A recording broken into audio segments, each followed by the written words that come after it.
வணக்கம். என்னோட உடன்பிறவாத சகோதரிகள் சகோதரர் எல்லோருக்கும் என்னோடய வணக்கத்தை தெரிவிச்சுக்கிறேன். ரொம்ப நாளைக்கு அப்புறம் தான் உங்களை லைனில் வரேன். நாங்கள் நவம்பர் மாதம் வீடு வெக்கேட் பண்ணிவிட்டு இங்கே வந்துவிட்டோம். ஆதம்பாக்கத்துக்கு புவனேஸ்வரன் கோயில் பக்கத்துலேயும் எங்களுக்கு வீடு கிடச்சிருச்சு. நல்ல லக்கு தான் எங்களுக்கு. நடுவில் போலீஸ் கேஸ் அதுன்னு ஓடிட்டு இருந்ததுனால ரொம்ப ரிலீஃபாக இல்லை, மனசில் அப்படியே விட்டேன். பெரிய சக்ஸஸாக மறுபடியும் பண்ணிட்டேங்க. தங்கச்சி வெட்டுவேன் குத்துவேன்னு சொல்லி பெரிய பிரச்சனை பண்ணா. ஏசி எதிர்க்கு இந்த மடிப்பாக்க ஏசி முத்துராஜ் வந்து அவர் வேடிக்கை பார்த்துட்டு இருந்தாருன்னு சொன்னேன். ஏதோ ஒரு பின்புலம் அவங்களுக்கு இருக்குது. எப்பயுமே எனக்கு தெரிஞ்ச விஷயம் தான். இதில் 2015 நான் பார்த்துட்டு தான் வரேன். நான் என்ன பண்ணேன், டிசியை பார்த்து போனேன். அங்கேயும் எனக்கு சரியான சப்போர்ட் கிடையாது. ஏற்கனவே கண்ணன் இன்ஸ்பெக்டர் பேரில் ஒவ்வொரு கம்ப்ளைண்ட் இருந்துகிட்டே சிஎம் போட்டுகிட்டே இருந்தேன். கடைசியில் ஒரே லெட்டர் தான் ஃபார்வேர்டு பண்ணேன். டிஜிபி சங்கர் தேவ் சர்மா எங்களுக்கு வேண்டாம். டிஜிபி அவர் வந்து ஹையஸ்ட் பதவியில் உட்காந்துட்டு இருக்கிறத தவிர கீழே இருக்கிற அதிகாரிகள் என்ன பண்ணுறாங்கன்ட்டு அவர் பார்க்குறது கூட இல்லை. அப்படியே ஜாபுக்கு வந்துட்டு அப்படியே வீட்டுக்கு போகிறாரு போல் இருக்குது. நாங்கள் கடனிலே மக்கள்லாம் ரொம்ப பாதிக்கப்படுறோம். இது மாதிரி இன்ஸ்பெக்டர் கண்ணன் முத்துராஜ் இது மாதிரி டிசி எல்லாம் பாதிக்கப்பட்டேன்னு சொல்லி லெட்ரு எழுதுவோங்க. ஒரு வாரத்துலேயே ஓடி போயிட்டாங்க. அடிஷ்னல் கமிஷனர் அருணுக்கு கூடுதல் கமிஷனர் ஒருத்தர் கூடவே தான் இருப்பார். அவர்கிட்ட 3 போயிடுச்சுங்க. டிசி வந்து கண்ணன் எல்லாம் போய் பயங்கர கம்ப்ளைண்ட் ஆகிடுச்சு. அவங்க பிடிச்சி கண்ணாப்பன்னு திட்டி விட்டுருக்காங்க போல இருக்குது. கடைசியில் பார்த்து எனக்கு விஷயங்கள் வந்துட்டு தான் இருந்தது.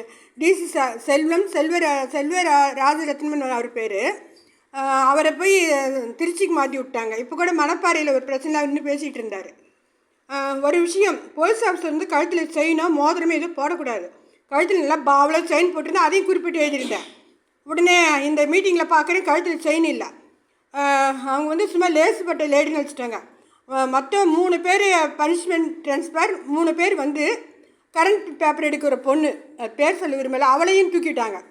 ஜாப்பில் இருக்கிறது இல்லைங்க. 2 மணி வந்து 6 மணி வரைக்கும் வீட்டுக்கு போய்ட்றான். கேட்டால் பர்சனல் வேலையே போகிறான். அதை என்கிட்ட சொல்கிறான். அவன் எதிர்பார்ட்டிக்கு ரொம்ப சப்போர்ட்டிங். தூக்கி அடிச்சு பாருங்க அவளை. அப்புறம் 2 பேர் எல்லாம் கதறி அடிச்சுக்கிட்டு ஒரு எஸ்ஐயும் கரண்ட் பேப்பர் எடுக்கிற பொண்ணு சசின் டிசி ஆஃபீஸுந்து வீட்டுக்கு வந்து விட்டுருங்க மேடம், எழுதி கொடுத்துருங்க ரிட்டர்ன் லெட்டர். எழுதியும் பிரச்சனை இல்லை, தூக்கிட்டாங்க.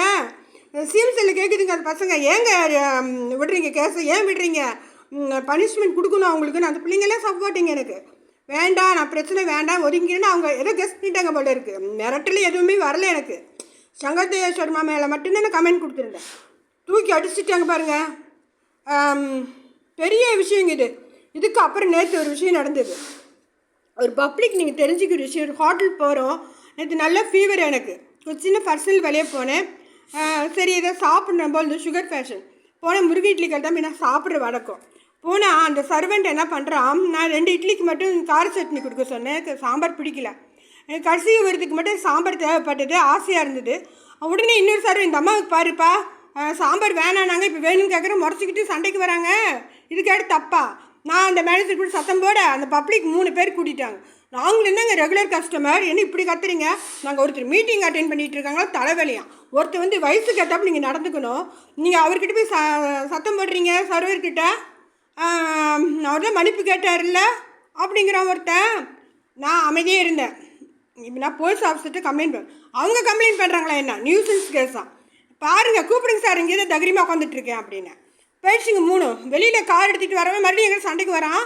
இங்கே பாருங்கள், நான் வந்து உங்கள் கார் வந்து அங்கே கேமரா இருக்குது, நான் வாட்ச் பண்ணி உங்களுக்கு நிச்சயமாக ஒரு கேஸ் கொடுக்க முடியும். அநாகரிகமாக நடந்துக்கிறீங்க. மீட்டிங் நடக்கிற பேசுகிற இடமாயிட்டு காதில் ஹெட்ஃபோன் மாட்டிக்கிட்டான்.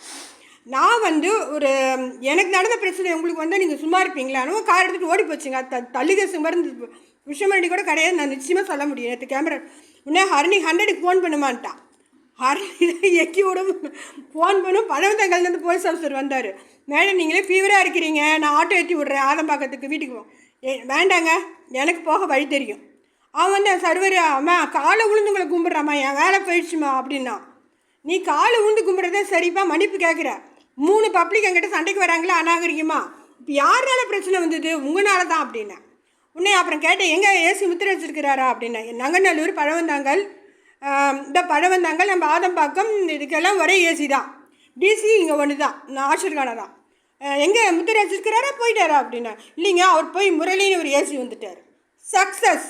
நான் கேட்டுகிட்டே இருந்தேன், இவன் போயிட்டான டிசியை தூக்கியாச்சு, ஏசி இவனால தான் பொல்லாப்பு வந்தது, எல்லாம் தூக்கி அடிச்சேன் பாருங்க. ஏங்க ஒரு ஒரு டிஃபன் சாப்பிட போகிறோம், எனக்கு சாம்பார் வேணான்ட்டு மறுபடியும் சாம்பார் கேட்குறது தப்புங்களா? இது என்னங்க, நானே ஒரு ரூபாய் இட்லியை கொடுக்குறீங்க அம்மா கடை மாதிரி? அதில் கூட திருப்பி கேட்டால் சாம்பார் தராங்களேப்பா.